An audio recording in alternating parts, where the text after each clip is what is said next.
안녕하세요. 현실주의자입니다. 오늘은 2008년 리먼 브라더스 사태 이후 다시 심상치 않은 움직임이 보이는 점에 대해 여러분들과 얘기해 보고자 합니다. 구독과 좋아요, 댓글은 영상 제작에 힘이 됩니다. 2008년 9월 15일 미국 4대 투자은행 리먼 브라더스는 파생 상품의 손실을 메우지 못하고 결국 파산을 신청했습니다. 원인은 부실 주택담보대출에서 시작됐습니다. 대마불사, 금융권의 방만한 뻥튀기의 말로였죠. 빅쇼트란 영화를 참고하시면 바로 아실 수 있습니다. 이때 미국 증시가 40% 폭락을 하게 됩니다. 그리고 600만 명이 직장을 잃게 되었습니다. 그리고 금융자산은 5조 정도 증발하게 되었고요. 한국 코스피는 하루 6% 하락을 시작으로 반토막이 나게 됩니다. 그 누구도 책임을 지지 않고 세금으로 회복해 버립니다. 이때 리먼 브라더스 사태를 요약해 드리면 2001년부터 시작된 연준의 금리 인하로 6%였던 금리가 1.2%까지 하락을 하게 됩니다. 초저금리로 사람들에게 융자를 해주고 집값이 상승함으로써 서브프라이머들은 이자를 갚을 능력이 생기게 됩니다. 그리고 그 능력으로 추가 대출을 하게 되고 그런 대출 상품들이 파생 상품으로 출현하게 됩니다. CDO라고 하는데요. 이 모든 것들이 잘 굴러가면 좋겠지만 디레버리징 과정에서 결국에는 리먼 브라더스 파산으로 이어지게 됩니다. 대마불사라는 거죠. 대마는 죽지 않는다. 근데 그 누구도 책임지지 않고 끝난 만큼 죽지 않았어요. 대마들은. 아이러니합니다. 이때 파생 상품을 남발하게 되었고요. 느슨한 규제. 빌 클린턴 대통령이 모기지를 완화했죠. 그것이 거의 쏘아올린 작은 공이 되겠죠.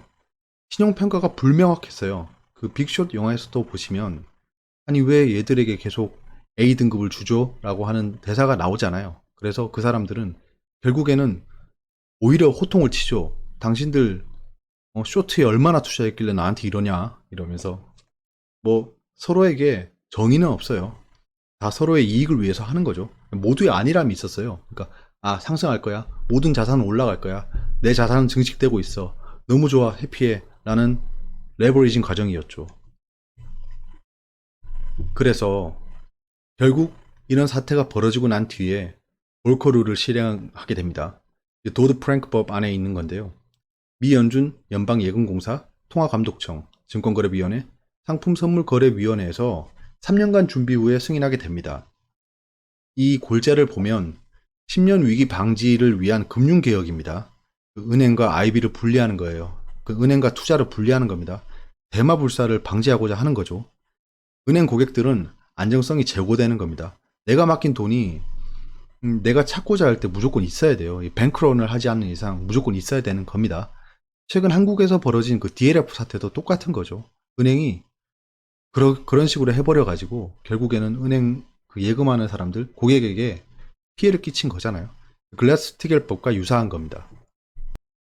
그래서 볼커르를 요약해드리면 금융사가 자기 자본 운용과 투자를 제한하는 겁니다. 그러니까 자기 돈으로 막 20배, 100배 정도로 막 레버리징 투자를 해버리는 거예요. 너무 과도한 거죠. 그걸 제한하는 겁니다.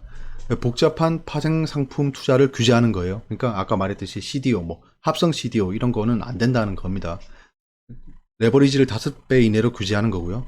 CEO 등 금융사의 임직원 연봉을 규제하는 겁니다. 그때 막 4천만 달러 이렇게 연봉을 받아 챙기는 사람들이 너무 많아서 그 약간 박탈감을 느끼게 했었죠. 그래서 결과론적으로 2008년 이후에 미국 은행권의 주식 투자가 50% 감소하게 됩니다. 220억 달러 수준이었는데 100억 달러로 거의 반 이상 떨어져 버려요. 그런데 이분이죠. 도드 프랭크법을 폐기합니다. 도널드 트럼프 대통령의 대선 공약이었죠. 금융 규제를 폐지하겠다. 실질적으로 볼커를 폐기 수순을 거치고 있는 겁니다. 오바마 지우기의 일환인데요. 오바마 케어, 이란 핵 합의 등 다 없애겠다고 했고 지금 그렇게 진행하고 있는 거죠. 대신 금융선택법을 통과시켰습니다. 트럼프야말로 Make America Great Again이라고 이제 좀 더 막 미국이 부흥했으면 하는데 저런 규제들이 은행에 쓸데없는 손해를 끼치고 있다라고 판단한 거죠. 트럼프 대통령다운 생각입니다. 그럼 이런 거에 대한 기대 효과는 무엇이냐? 뭐 반대겠죠. 볼코르에 대한 그런 효과의 반대일 겁니다. 파생 상품의 다양화로 투자 기회를 제고한다. 금융사 투자 증대로 금융업의 활기를 띠겠죠. 완화된 감독으로 부담 해소가 되고 비용 효율화가 가능한 겁니다. 빅 브라더가 스몰 브라더가 되는 거죠. 미국 주도의 금융 강화를 추진하는 겁니다. 자, 그래서 우린 무엇을 노려야 하나요? 이런 상황 다 좋아요. 팩트가 다 벌어졌죠. 그럼 우리가 이제 무엇을 해야 되는지가 나와야 되는 거잖아요. 자, 이런 가운데 미국의 장단기 국채 금리가 역전됐다라는 소식이 세계 금융시장을 강타했습니다. 금융권이 금리 역전에 이렇게 민감하게 반응하는 이유는 과거 이 같은 현상이 발생하고 나면 미국의 경기 침체가 뒤따랐기 때문입니다. 자, 이런 일이 발생했다는 거죠. 얼마 전이죠. 한 달입니다. 장단기 그 금리가 역전이 되었습니다. 이것은 정말 사소한 일이 아닙니다. 장단기 금리가 역전이 되면 100%의 확률로 경기 침체가 왔어요. 경제 위기가 왔다는 겁니다. 그래서 제가 런던 라우터 이 9월 1일 뉴스인데요. 이때 보시면 다운데이고라고 되어 있는데 Emerging Central Bank이라고 하면 신흥국의 중앙은행입니다. 37개의 디벨로핑 이코노미스, 그러니까 신흥국 37개국이 금리 인하를 단행한다는 거예요. 그 중에 한국도 포함됩니다. 금리 인하를 한다는 건 결국 양적 완화를 한다는 거예요. 근데 이게 동치는 아니지만 양적 완화의 일환입니다. 그때 나온 뉴스들을 쭉 보시면 이게 내신이에요. 금리 인하 깜빡이 하는 우리 한국은행도 금리 인하 하고 있죠. 513조 슈퍼 예산. 우리 정부가 이제 이번에 513조의 슈퍼 예산을 편성한다고 했습니다. 그다음 추경들 쭉 있죠. 5조 추경 얼마 전에 했죠. 그리고 볼커를 완화에 대한 얘기도 있고요. 그 다음에 월가가 6차례 금리 인하를 한답니다. 미국이 제로금리 가능성이 대두되고 있어요. 트럼프는 지금 계속 연준을 공격하고 있습니다. 미 연준은 이제 금리 추가 인하 유력했죠. 결국엔 미국이 지난달 기준금리 인하 했죠. 아래 공포 탈출하자. 뭐 전부 다 이런 얘기를 하고 있습니다. 그러니까 이 경기 장단기 금리차 역전으로 인해서 아래 공포가 발생을 해버렸어요. 아래 공포는 리세션입니다.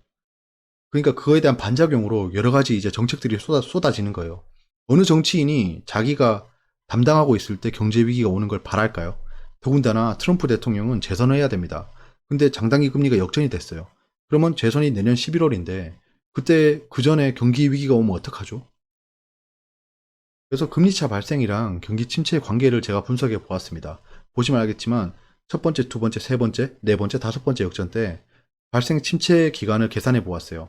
첫 번째 역전은 발생했을 때 이후에 침체 판정까지 17개월, 두 번째는 11개월, 세 번째는 20개월, 네 번째는 34개월, 다섯 번째는 12개월이 걸렸습니다. 결국 평균 18.8개월이 걸렸다는 건데요. 그 외신에서는 크레딧 스위스에서는 22개월이라고 판정하고 있더라고요. 그 이유는 모르겠어요. 제가 직접 계산을 해봤는데 18개월이었습니다. 그러면 결국에는 경기 침체 시그널이 발생하고 일정 기간 뒤에 발생한다라는 겁니다.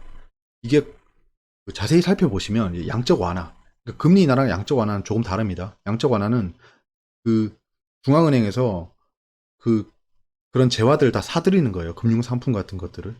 근데 그 중에 일환으로 금리 인하를 진행하는 겁니다. 거의 제로금리에 임박하게 되면 이 금리 인하에 대해서 제가 설명한 적이 있는데 금리 인하는 결국에는 자본이 늘어나는 효과가 생기게 됩니다. 여러분들 생각해 보면 돼요.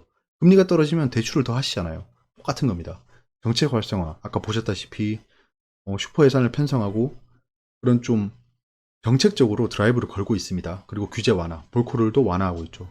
미국이 볼코르를 완화하면 전 세계가 다 영향을 받을 겁니다. 왜냐면 지금 다 같이 볼코르에 적용을 받고 있거든요. 이것이 보면 네 가지가 한 개로 버무려져서 개기일시 같다라는 겁니다. 지금 현재 개기일시과 같은 상황이 오고 있어요. 경제 위기는 10년마다 온다고 합니다. 반대로 생각해 보시면요. 이 기회를 놓치면 10년을 기다리셔야 해요. 여러분들은 어떤 선택을 하실 건가요? 상세한 투자 전략은 제 채널 현실주의자TV 경제 채널에서 진행을 하고 있습니다. 여기까지고요. 다음에는 과거 사례를 분석해 보면서 어디에 투자를 해야지 이런 투자 수익을 극대화할 수 있는지 한번 알아보도록 하겠습니다. 저로 소개해드리면 저는 말로만 하는 사람은 아니고요. 같이 투자를 하면서 얘기를 하고 있습니다. 그렇기 때문에 뭐 입스타 하듯이 뭐 저거 오르겠죠, 이거 오르겠죠 라는 스타일은 아니니까 그냥 다 같이 한번 의견도 교환하면서 같이 성장해 나갔으면 합니다. 여기까지고요. 이제 앞으로 이 영상은 이 현실주의자 뉴스 정치 채널에 올라갈 예정입니다. 감사합니다.